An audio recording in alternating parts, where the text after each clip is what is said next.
Good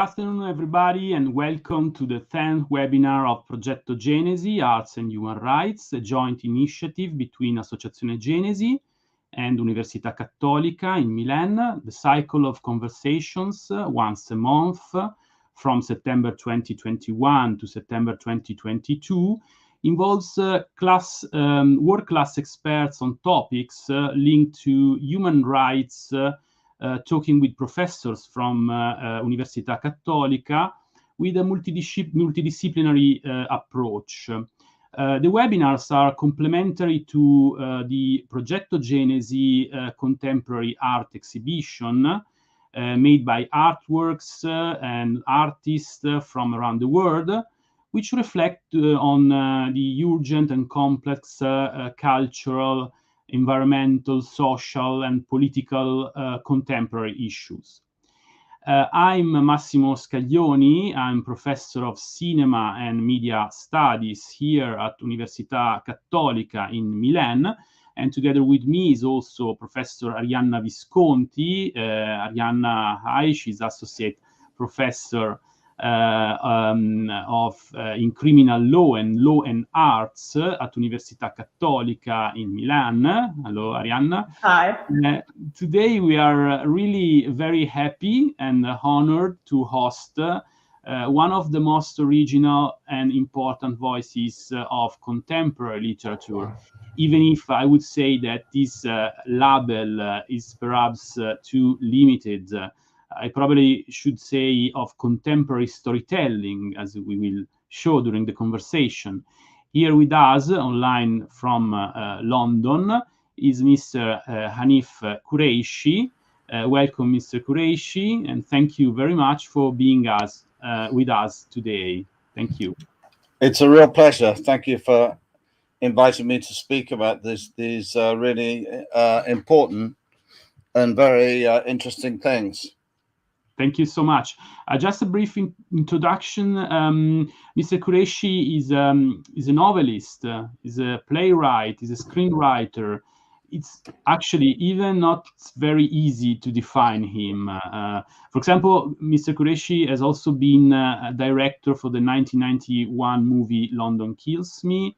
He wrote the scripts for Stephen Frears' movies My Beautiful Laundrette in 1985, that was also nominated for an Oscar for Best Screenplay, and for Sammy and Rosie Get Laid in 1987, as well as for The Mother 2003, Venus 2006, Le Weekend 2013. All these movies were made by Roger Mitchell. Then Patrice Chéreau adapted in his film Intimacy, which won the Golden Bear at the Berlin Festival in 2001, from Kureishi eponymous novel that was published in 1998. Mr. Kureishi is also the author of several novels, books. I just can mention at least The Buddha of Suburbia, 1990, The Black Album in 1995, Gabriel Gift, 2001, The Body, 2003, Something to Tell You, 2008, The Last Word, 2014, The Nothing, 2017, and several other collections of essays and short stories. The last book published in Italy by Bompiani this year, 2022, and previously published in the UK in 2019, is a collection of essays and fiction, Cosa è successo? What happened?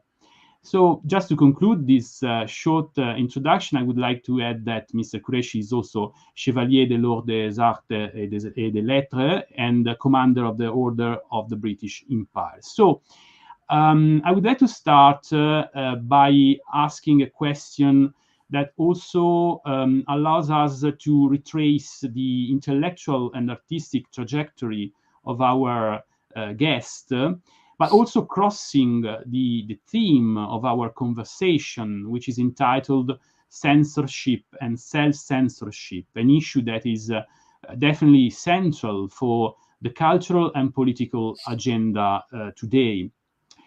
Looking back at Mr. Kureishi artistic production, which begins in the early 70s with what we could call the fringe theater, and then continues with the screenplays of two films that I personally love very much, My Beautiful Laundrette and Samuel Rose Get Laid, during the 80s, and then finally arrives at the novel in the 90s with the great success of The Buddha of Suburbia. So one would think that you have chosen from time to time the expressive medium that has allowed you not only to express at best, but also to overcome a certain form of censorship. To give an example, for example, the underground theater in the 70s was probably the best way to talk about racism and racial discrimination, just as cinema in the 80s allow your stories to reach a wider audience. Also, I would say a global audience. I watched yours and Stephen Freeh's movies in the late 80s on air on the Italian public service broadcaster, Rai 3. I think that in your stories, there is always a great sense of freedom as well as a great irony, which has challenged different forms of censorship during the years, from those that made the theme of immigration somehow invisible, and also immigrants invisible in the cultural production, at least until the 80s, up to those that are later exercised by new forms of fundamentalism, an issue that you have dealt with in stories like The Black Album or My Son, the Fanatic, that spread among the same communities of the second and the third generations of migrants.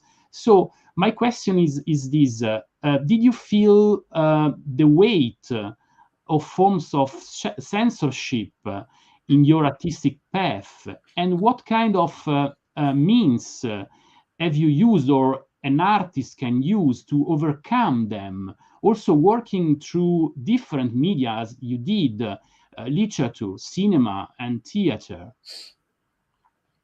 I have to say, Massimo, and thank you very much for your introduction.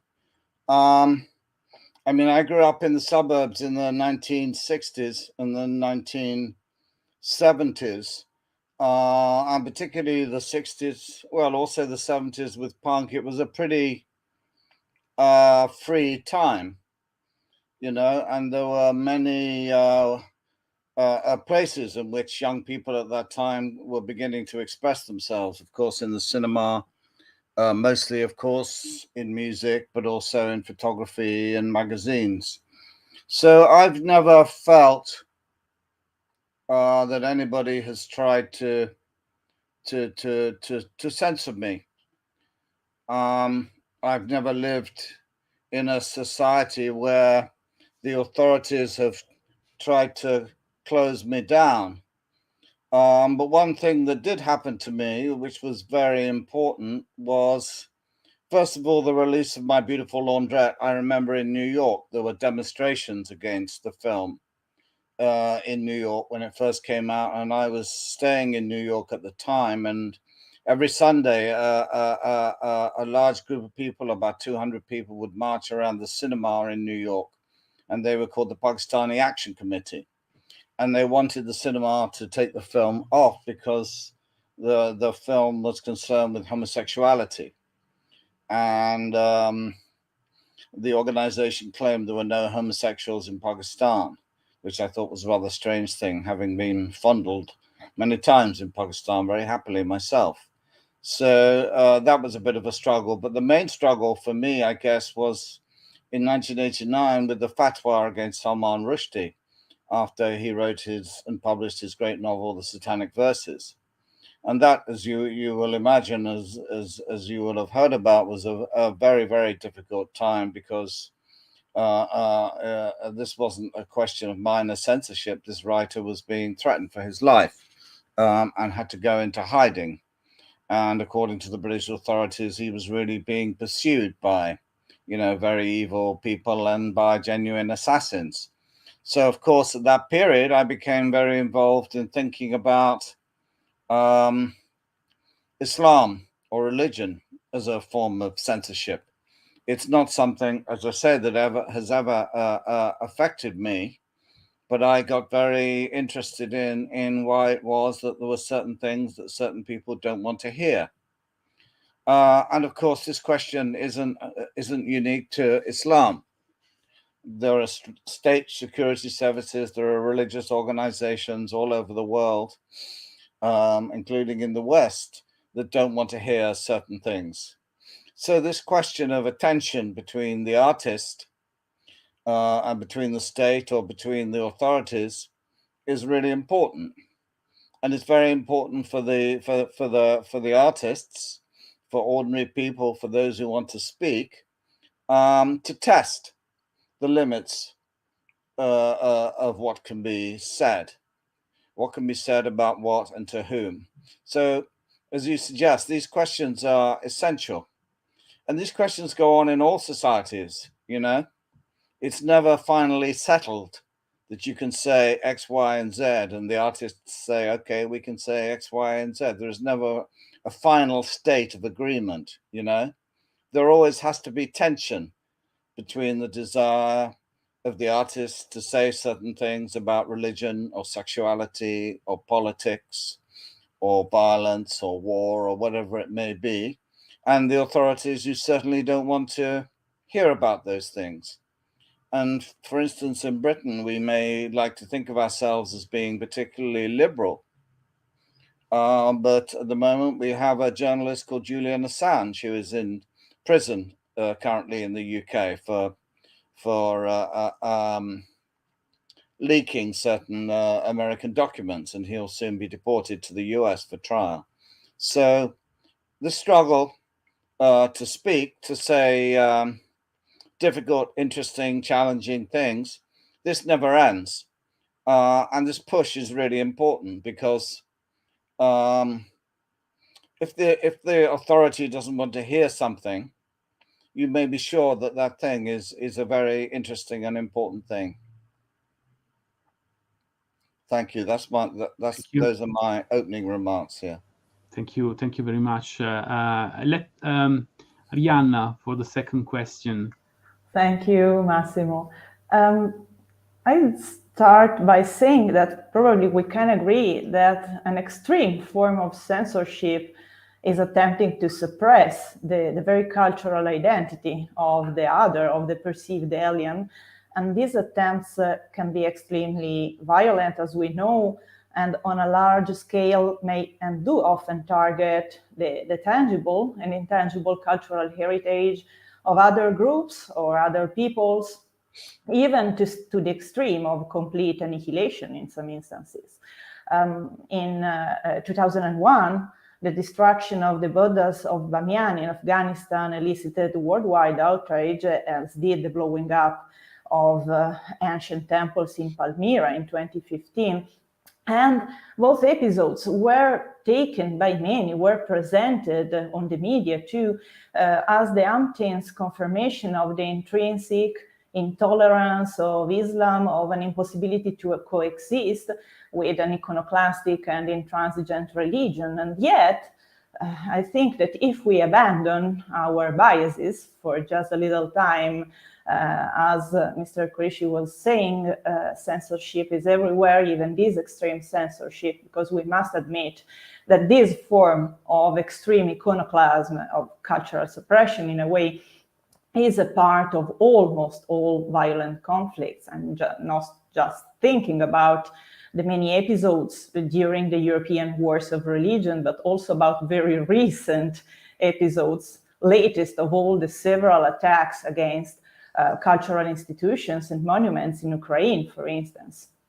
In fact, in the legal debate, the recurrence of intentional destruction, looting, and erasure of an occupied people's cultural heritage has brought alive once again the idea of a specific crime of cultural genocide that should be added to international criminal law to account for any systematic annihilation of a people's or a group's tangible and intangible heritage, regardless of acts of physical suppression of that people or group.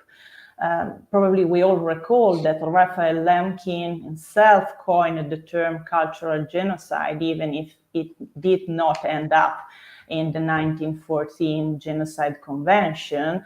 And we also know that it was proposed as a reference in the 2017 United Nations Declaration on the Rights of Indigenous Peoples, but was dropped.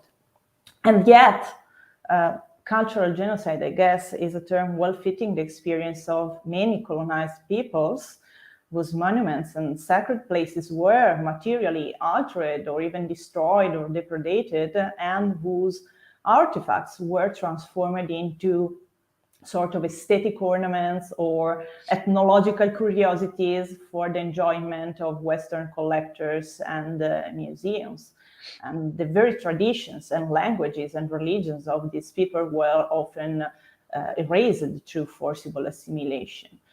Not casually, in the recent debate about the restitution of colonial objects that are presently exhibited, even more frequently just stored in Western museums, like the British Museum, that was revived thanks to the report by Sawar and Sar in 2018, many have highlighted of the failure to return is a sort of perpetuation of a cultural genocide, which was actively pursued during the high days of colonialism, but is a way of perpetuating colonialism itself today in a different way, obviously.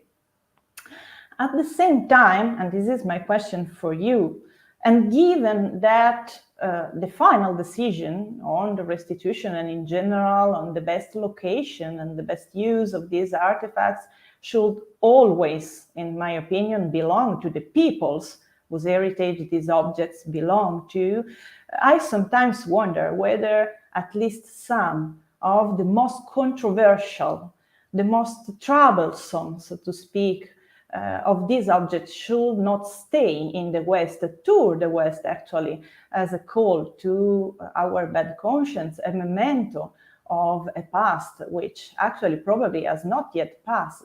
So I'd like very much to get your thoughts on this. I think what Arianna is saying is very interesting, because what she's talking about is the ubiquity of power. And the power isn't only, let's say, specific and direct, but is everywhere at all times. So there are forms of censorship that are going on all the time, I guess, called ideology, that we don't really notice, that we take for granted. And I think Arianna is suggesting that we should really be aware all the time of ways in which the authorities or the ruling class or the powerful try to manipulate and erase from us certain cultural standards and ways of life that are essential to us. And so this struggle isn't only about this novel or that novel or this movie or that TV show, but is active within even the most liberal societies at all time. And I think this is a very good reminder of all that. And I think that's an important remark, what you just said. Yeah, and actually, there is presently, in general, a great hubbub about the so-called cancel culture. This is a term, cancel culture, that I personally abhor. I don't know what's your opinion about it, but I abhor it because I think it prevents any possibility of a calm discussion and a nuanced debate about issues that usually are by themselves extremely complex and in many cases also carry a great amount of pain, trauma. But in fact, under this sort of umbrella term, cancel culture, people tend to group everything from calls to amend streets and squares names which presently recall people or episodes considered as no longer worth remembering and celebrating.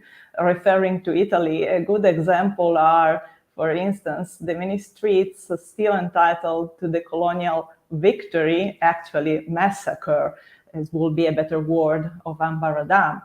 The term is also used to cover the social and professional ostracism against people who just express, even in a polite and reasoned way, an opinion that is viewed as offensive or insensitive. And not to mention, just to remain in the broad field of cultural heritage, the sometimes even violent tearing down of statues of controversial figures. Now, I wonder, can we really equate what happens at the fall of an oppressive and authoritarian political regime to the procedures that should be followed in a democracy governed by the rule of law? And even more, can we really treat in the same way a monument to a person whose sole merit was basically getting rich through the slave trade or some other like kind of unethical behavior, and then funding some cultural enterprise, and on the other hand, a monument to an historical complex and relevant figure like Churchill, for instance, with all his faults and prejudices, yes, but also his merits, his achievements. And more broadly, is removal better than recontextualization? Or should we not privilege questioning and challenging narratives over suppressing them? Massimo, I think you would add something. Thank you, Arianna. I would like just to add something, an aspect related to what you said that concerned the cultural and media production in which Mr. Kureishi was so active. In the light of the strong pressure of the so-called politically correctness, probably more in the Anglo-Saxon countries but obviously not only. It seems to me that a new form of self-censorship of artistic production is being defined. Everyone, for example, I studied the history of cinema, and I was impressed by the removal of Gone with the Wind from the HBO Max catalog, labeling it as a racist movie, for example, but also by the new stringent rules introduced by the Academy Awards regulating that are influencing also the artistic choices, for example, of a writer like you, or a screenwriter or a director. So, for example, in your latest book, Che cosa è successo, I read some really amazing pages on Peter Sellers' ironic representation of the Indian type, so-called, in what I also consider an immense masterpiece as The Party, Hollywood Party by... that's great. That's really fun, that movie. Yeah, I really love that movie, and I read with very, very pleasure what you wrote about. But I would ask if this kind of representation would be possible today. In short, does it not seem to you that in the West there is a risk of passing from an old kind of censorship to a new forms of self-censorship? Yeah, it's got very difficult now, as you say, for artists, writers, actors, directors to know what it is they're allowed to do. The idea of a British actor like Peter Sellers making his face brown and speaking in an Indian accent, that would be impossible today. Nobody would do that.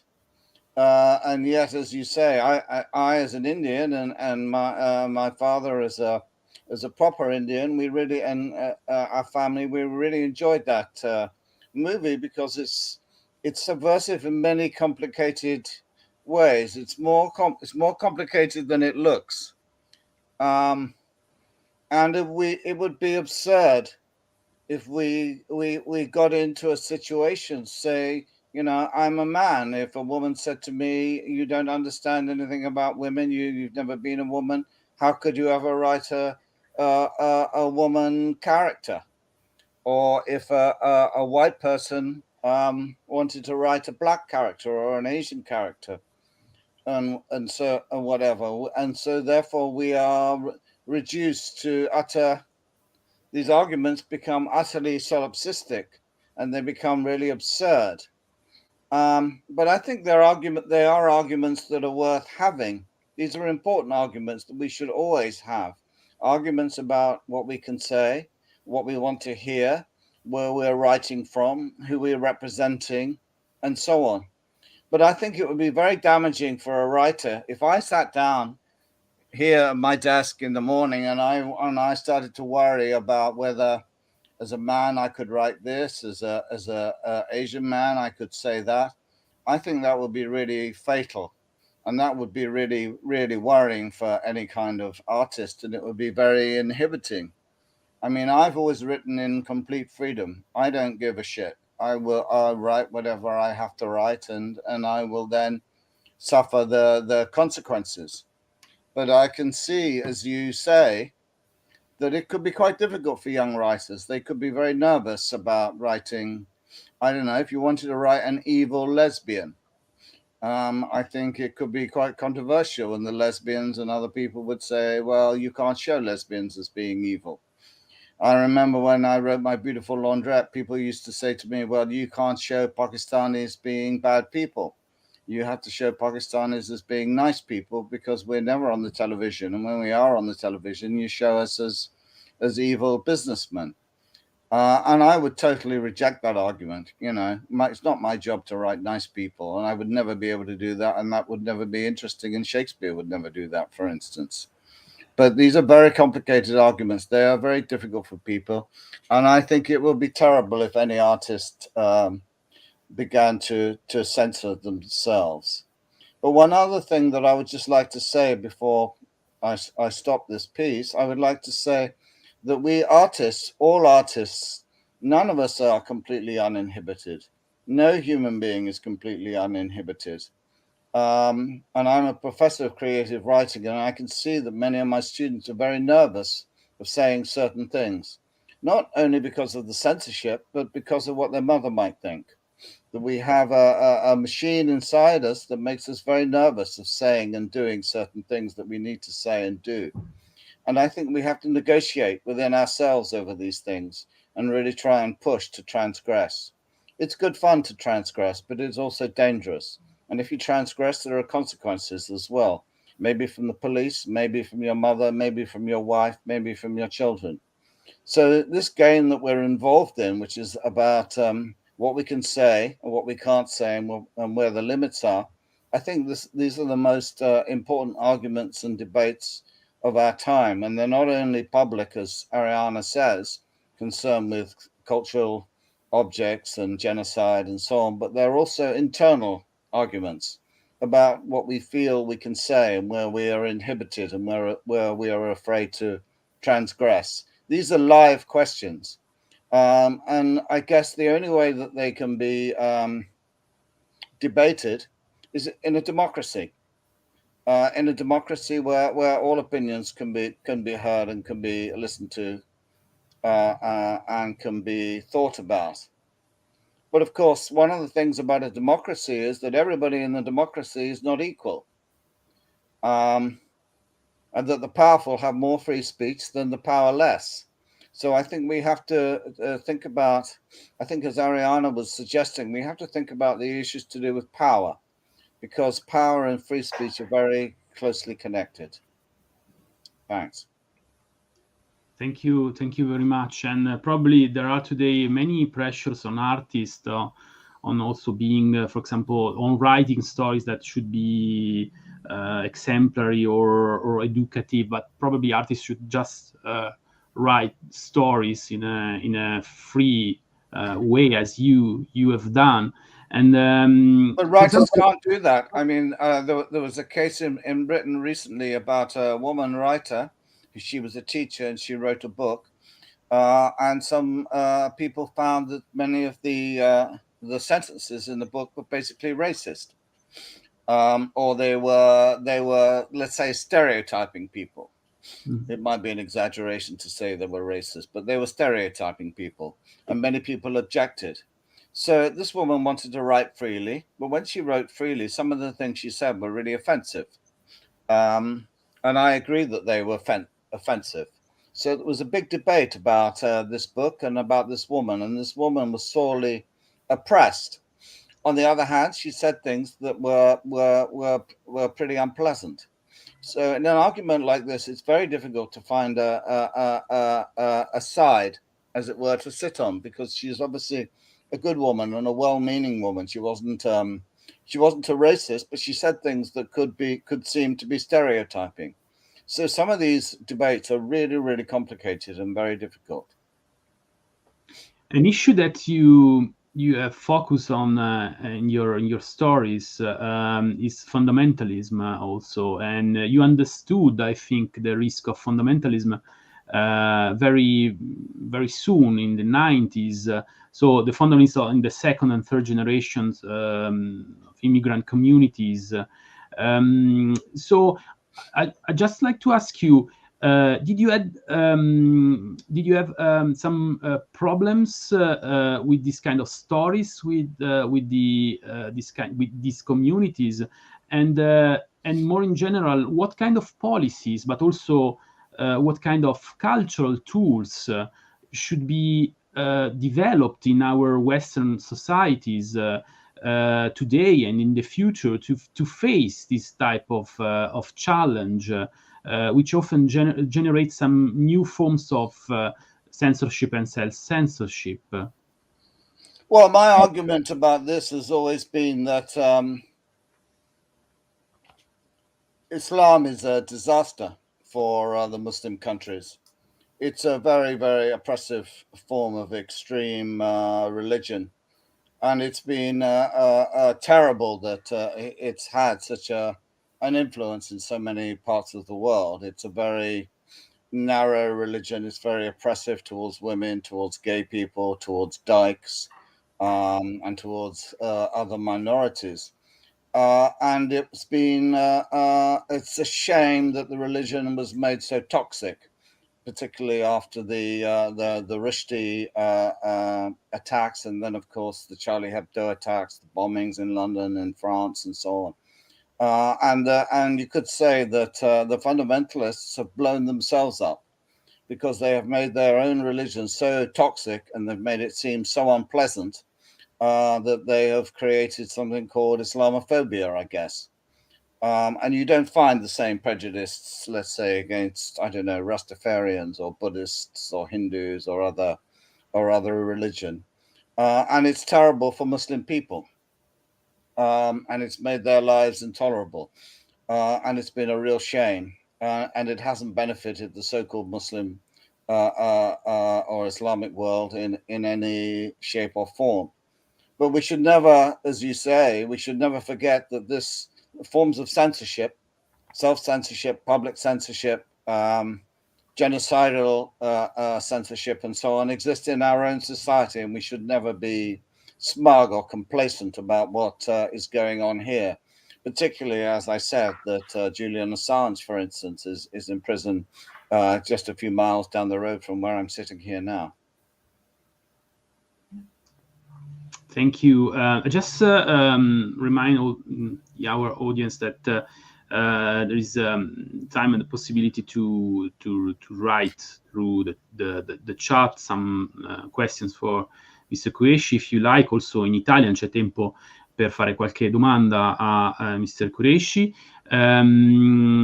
Arianna, vuoi fare un'ultima domanda? Well, yes, while we wait for possible questions from the public, as we touched on some very sensitive and complex issues, I'm just curious to ask Mr. Kureishi, what do you think about the quality of the debate on the social media?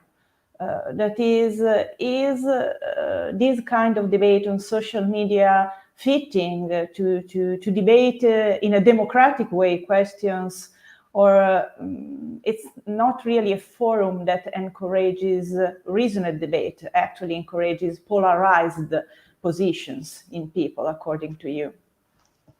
Well, even worse, Arianna, than the social media is the political discussion. I mean, if you ask a politician about, I don't know, what is a woman? Or should we knock down certain statues? Or should we return the Elgin marbles? The debate is very, very crude and really empty. And I would never want to ask a politician any of these questions, because what they're going to say is as you said earlier, really thin and really uninteresting and really uninformed. These are very complex arguments. But on the other hand, you know, we can't limit them just to academics and to writers and to artists. These are discussions for everybody. But I think, as you're right, I think social media is really crude. And I wouldn't get involved in any kind of argument on Twitter or Facebook about whether this statue or that statue should be knocked down. But on the other hand, I really feel these arguments, they should be democratically discussed. Mm-hmm. You know, it's not just academics talking about gender or whatever. I think these are discussions for all of us.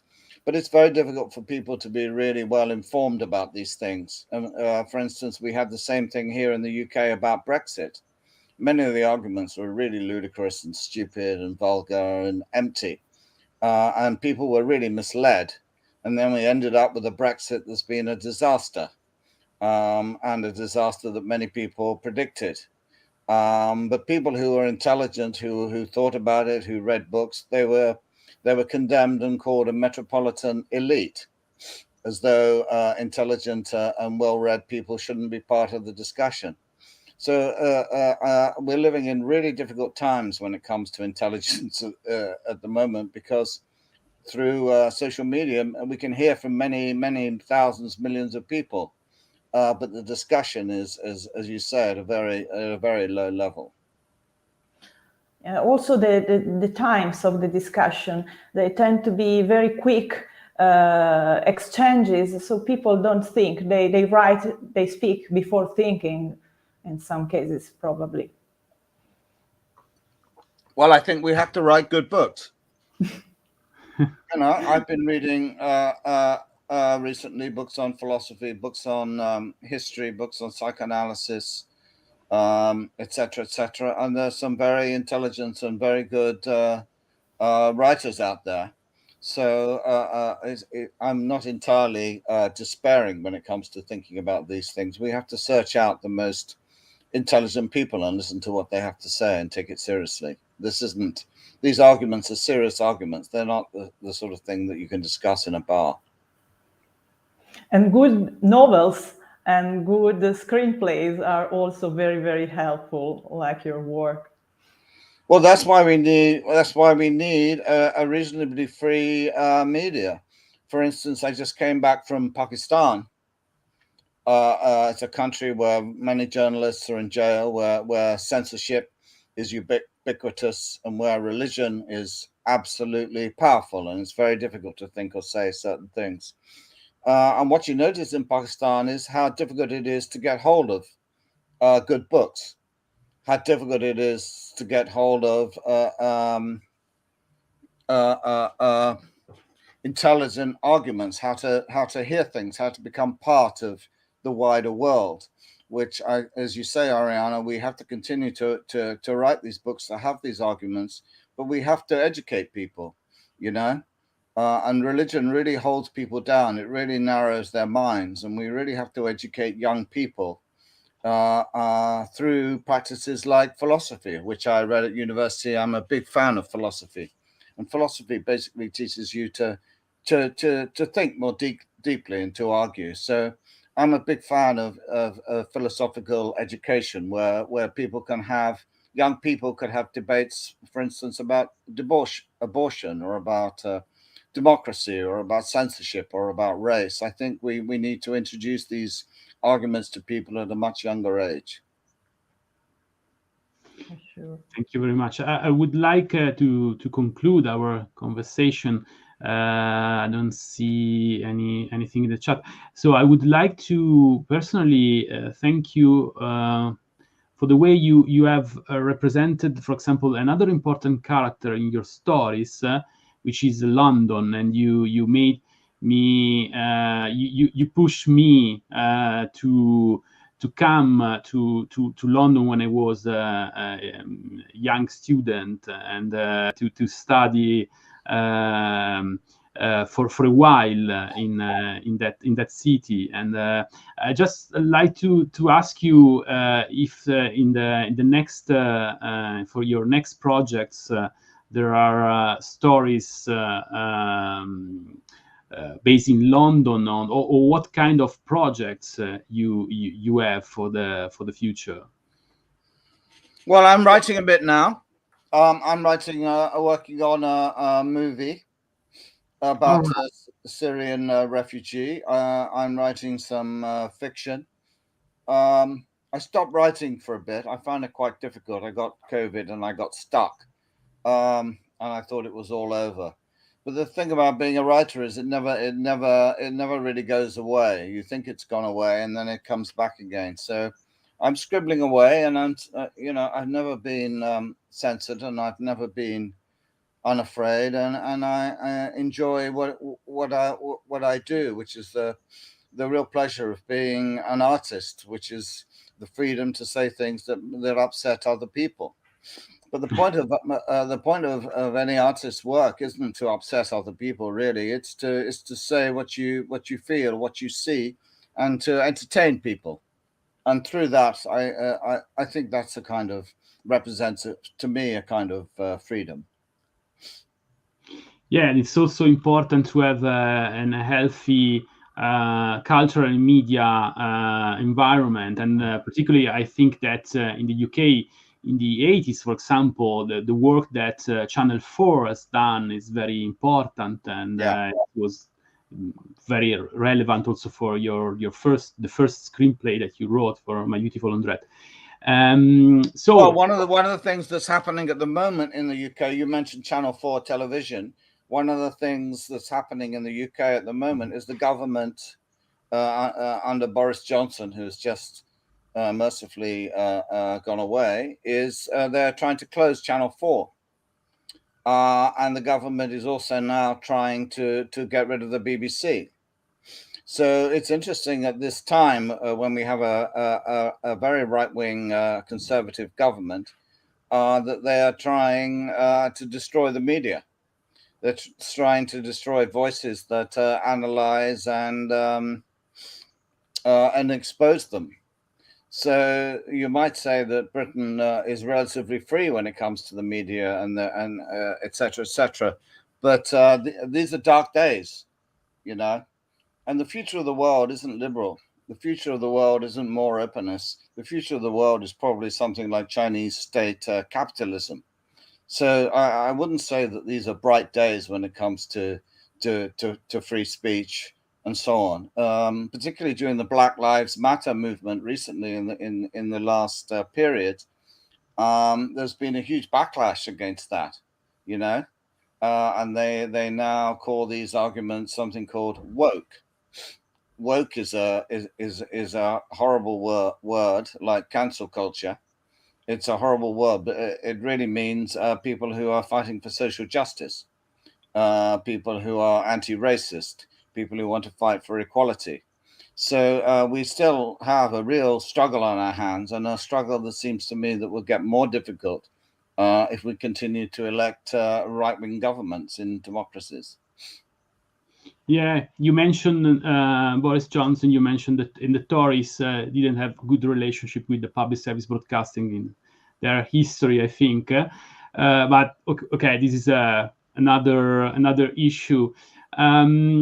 So Arianna, I think that time is almost finished, and but I would say that we were very, very happy to have this conversation with Mr. Kureishi. It was a pleasure to meet you, and I hope maybe next time in real presence. And Arianna, would you like to say something? Or? Just to add my thanks to Mr. Kureishi, because it was really a great pleasure to have this conversation with you. And for thank me, you thank you so much. Thank you. It was really fun. And thank you very much for all that you have done in your artistic career, for your movies, for your screenplays, for your theater, for the literature, the books. It was very, very important for us to read it, to read Thank them. you so much. Take care to all of you. See you. See you in Italy, I hope. See you in Milan when you want to come. Thank you so much. Okay. All right. Bye-bye. Thank you. Thank you. Goodbye. Bye.